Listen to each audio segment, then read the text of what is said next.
Una disinfestazione larvicida a tappeto all'inizio di marzo e poi altri 2 interventi in estate per eliminare le zanzare adulte in tutti i comuni.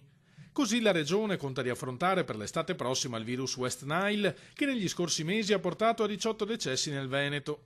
I casi confermati sono stati 257, di cui 64 gravi, con una forma neuroinvasiva.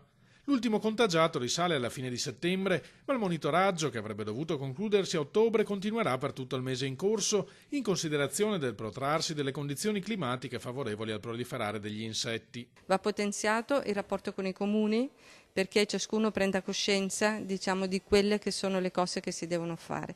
Principalmente le disinfestazioni vanno iniziate molto precocemente, quindi nei mesi di febbraio-marzo, quindi ogni comune deve presentare un piano di disinfestazione. Prosegue anche l'attività di studio della malattia. A Venezia nelle scorse ore si sono confrontati esperti del mondo scientifico, del Ministero della Salute, delle ULSS e delle diverse regioni europee interessate dall'emergenza che ha colpito non solo Veneto ed Emilia-Romagna ma buona parte dell'Europa balcanica.